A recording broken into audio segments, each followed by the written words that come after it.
Can you hear me now? Distinguished Chairman, Vice Chairman, Director, Professor, members of the dais, students, graduates, media professionals, and my dear friends. Welcome to tomorrow, where everything you've taken for granted, everything you thought was going to happen is going to get crushed and thrown out the window. Disruption is the fastest it has ever been, but the scarier part is it is the slowest it will ever be. Disruption is the fastest it has ever been, but the slowest it will ever be. All I did was I stood silent for 30 seconds. Your expectation, what you expected, because that's what we've all been taught, is that the minute the chief guest gets introduced, the chief guest will come on to the lectern and start delivering an address. 30 seconds, and I could see the immense amount of discomfort in every face. I looked at every face in this room. Some of you thought, oh my God, he's forgotten his speech. Some of you thought, oh my God, why is he wasting my time? I've already sat through 2 years of lectures, and now this guy is not finishing his. Which I think the director already alluded to about continuous learning. The first lesson for you to take away in order to build a great career is learning to learn. Constantly learning. Future of careers is built on the the road to great careers is paved with continuous learning. Pebbles of continuous learning. Now, historically, at least when I studied, when I was here in India, educational institutes followed only one form of learning, what I call as cognitive learning, which is against the enemy. They have to shoot at the command of the commanding officer. They should not be thinking. At the very command, the reflex should kick in. This form or these kind of situations require cognitive learning, conditional, classical conditioning.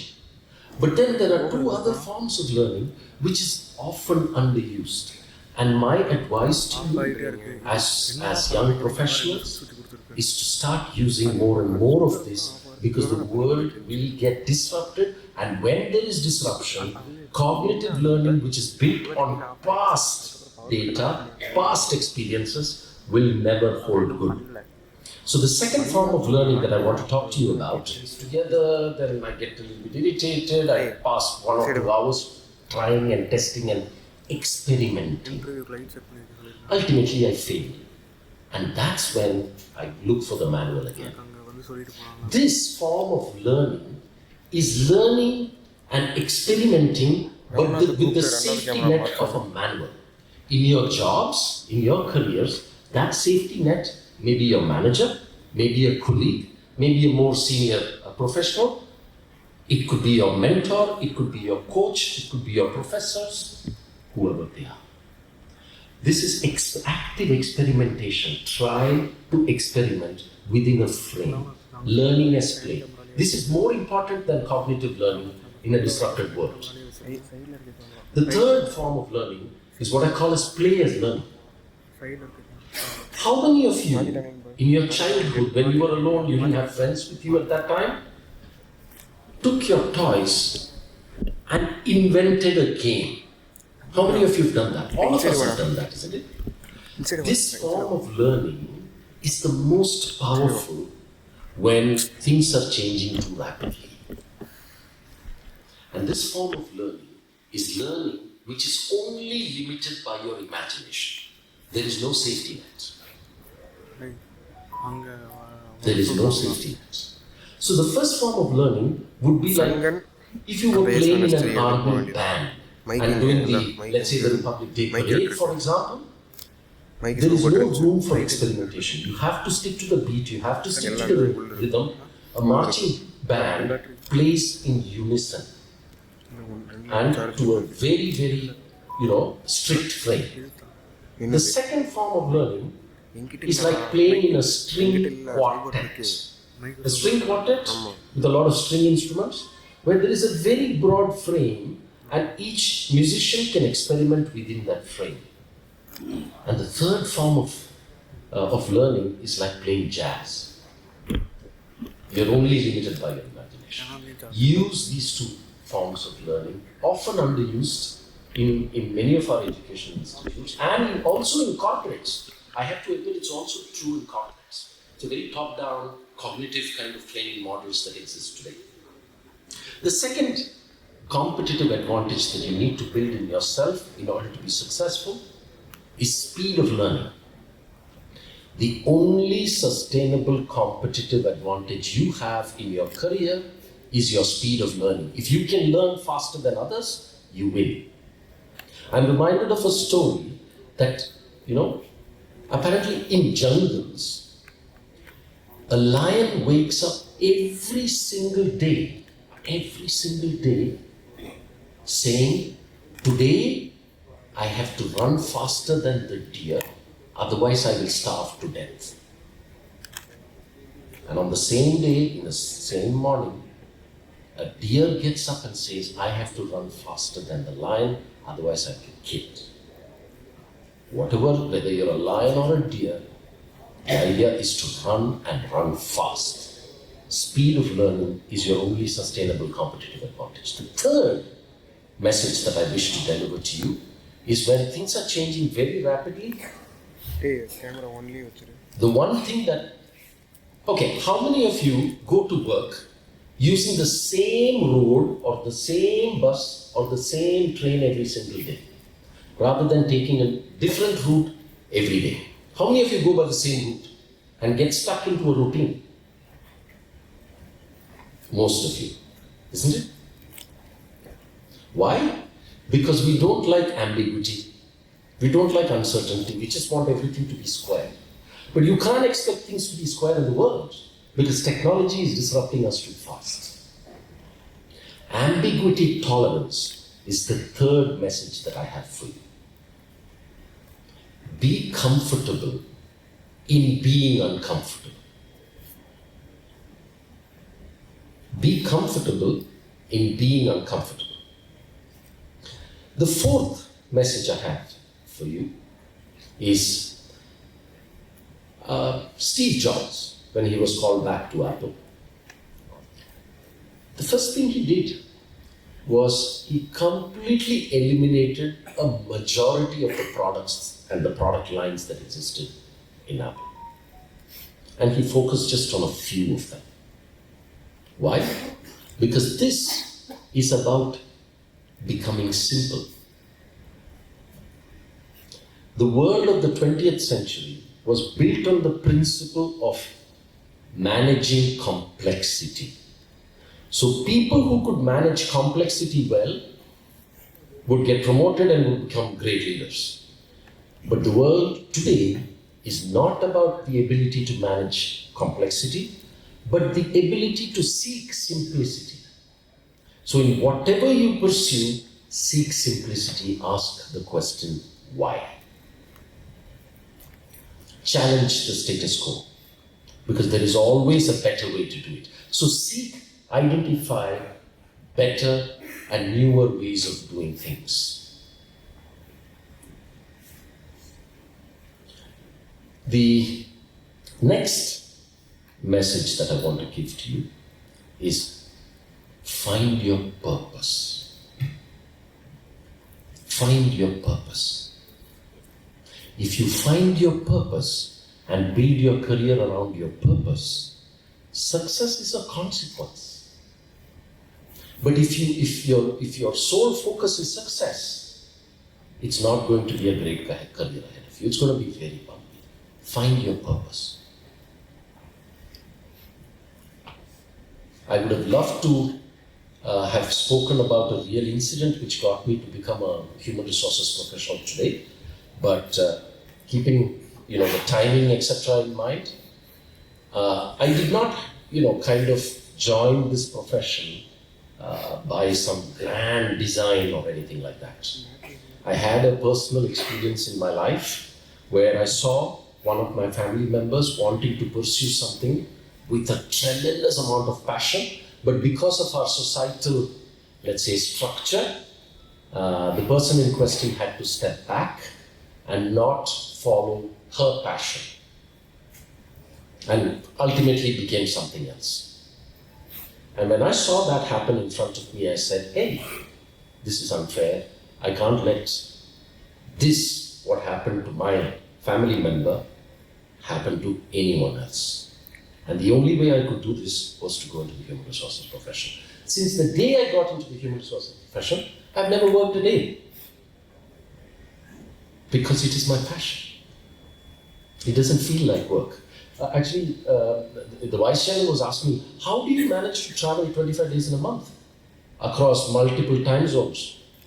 I said, well, it's not easy. Physically, it's not easy, I admit, but it doesn't feel stressful. Find your purpose. The next is, it's not enough to find your purpose. You have to play to your strengths. So, I'll tell you a story.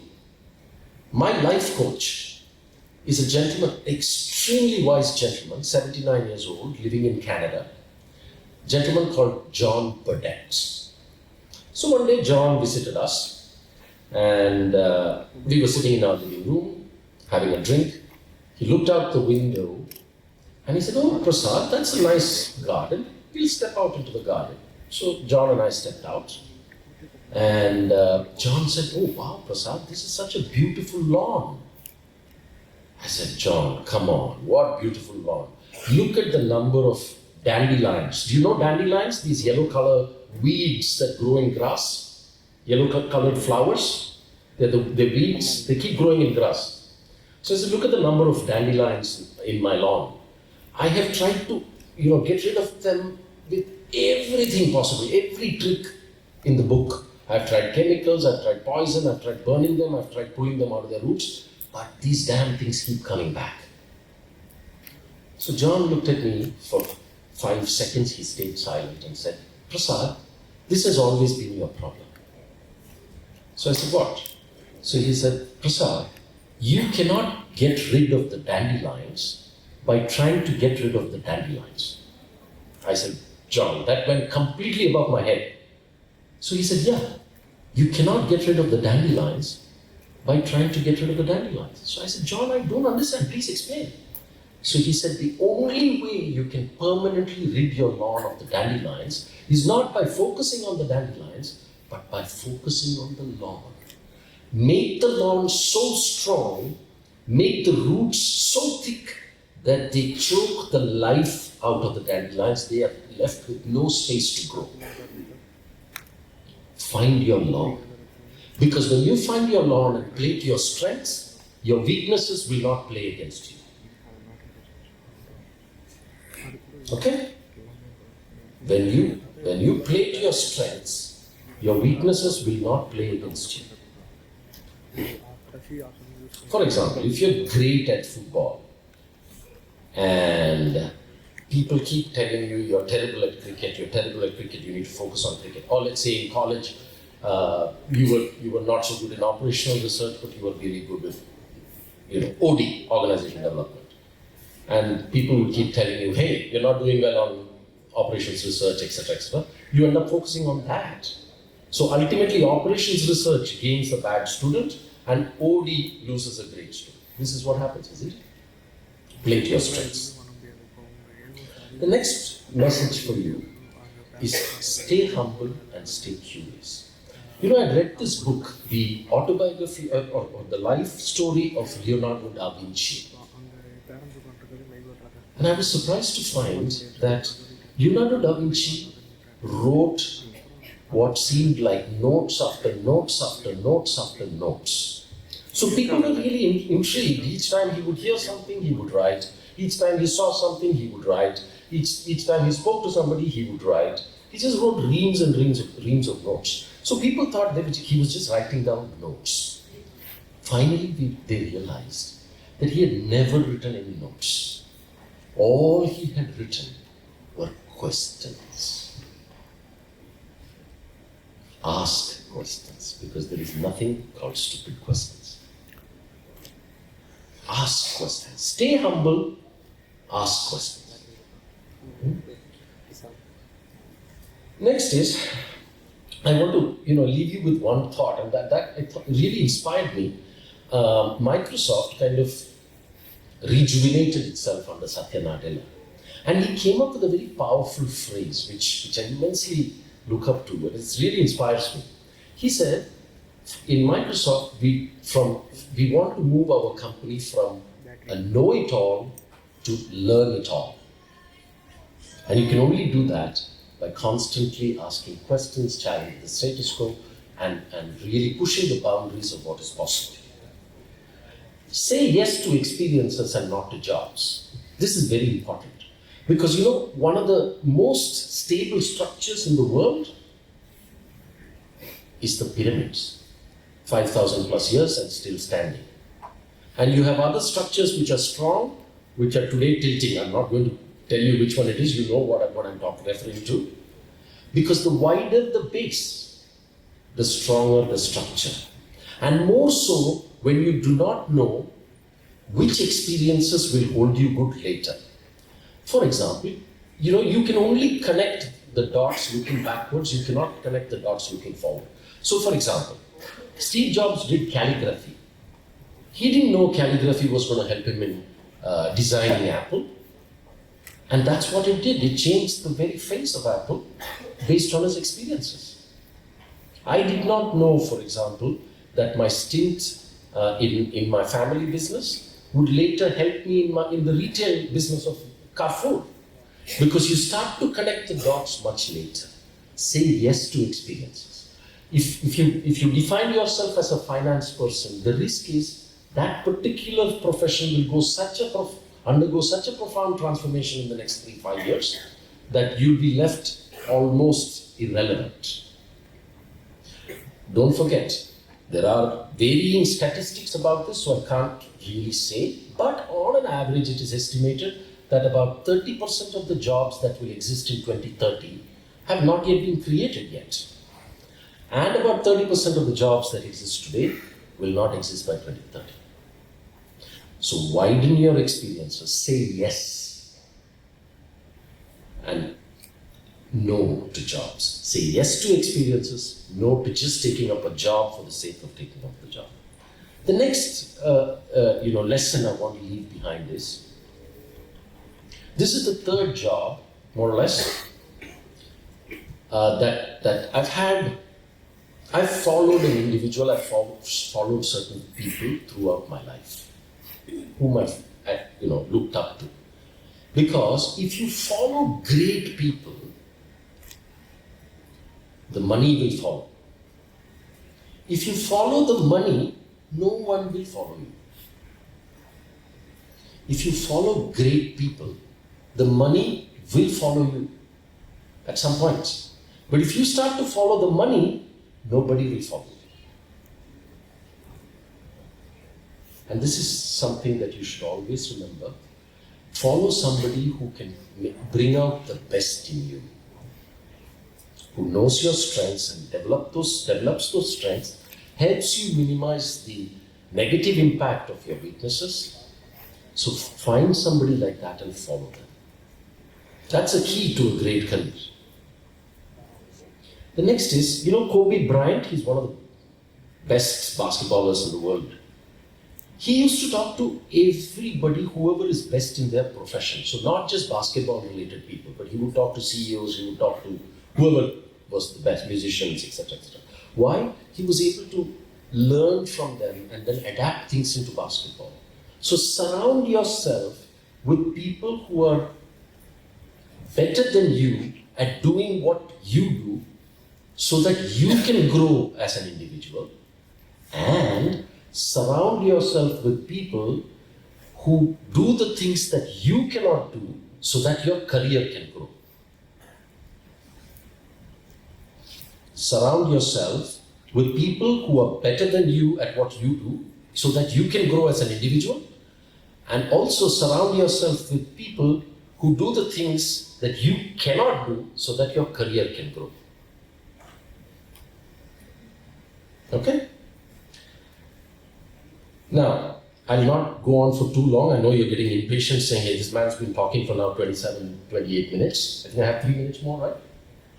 Yeah. So the one thing that I just have a couple of more messages and I'll stop. I think the director was talking about Jansen's liking to win. And I want to talk about this, what I call the winner's anxiety versus the loser's curse. Winners play to win. Losers play not to lose. Play to win. Because it's the only way you're going to succeed in your career. Take the risk. And when you take the risk, if you identify something, commit 100%, because there is nothing called 99% commitment. There is nothing called 99% commitment. Either it is 100 or it is 0. Well, I don't know if it's appropriate, but let me just tell you a very quick one. Imagine I tried it and I completely failed, okay? I went to my wife and said, honey, 99% of the time I will be committed to you. I'm not yet divorced, by the way. No? Imagine this. There is either 100% or 0. So when you take up something, play to win and invest 100%. Elon Musk, when he was almost going bankrupt, had some $40 million left, he put everything into Tesla, literally sleeping in the factory floor. I'm not saying working hard means long hours, etc. But whatever you do, do it as if that's the last thing you're going to do on earth. Play to win. I said I have 2 more messages, right? And this is more or less the last one. At least in my generation, managing careers was very easy. Very easy. Because it was like climbing a ladder. And when you climb a ladder, what do you need to do when you climb a ladder? You just need to keep looking up. Just one thing, you just need to keep looking up. And why do you need to keep looking up? For 2 things. One, that the person immediately above you, your boss, does not accidentally or deliberately crush your knuckle and then you fall over. Right? This is one reason you need to look up. And the second reason is somebody 5 levels above you loses his or her balance and comes tumbling down, you need to be able to get out of the way. This was the career management system in the 20th century. But today, when things are changing so rapidly, jobs are evolving so fast, managing your career is like climbing a rock-faced mountain. And when you climb a rock-faced mountain, you have to find your own way to the top. And when you have to find your own way to the top, sometimes straight up is not the answer. Sometimes you move sideways to get to the top. Sometimes you go downwards to come back to the top. Sometimes you go diagonal, sometimes you go diagonally down. Career management is about building on experiences, not a vertical climb. If you try vertical climbing on a rock-faced mountain, trust me, you may not go too far. The last message, believe in yourself. Because if you believe in yourself, magic will happen. I wish you the very best for your careers. These are all based on my personal experiences, whatever I've related. This is what I've experienced in my career. Not to say that I'm at an inflection point or a launch pad of starting a career. I'm almost coming to the end, more or less. In a few years, I'll be probably dead and gone. But these are some of the things I'm sure will hold good for the next 30 years as you navigate your careers. Thank you very, very much, and bravo for the graduation.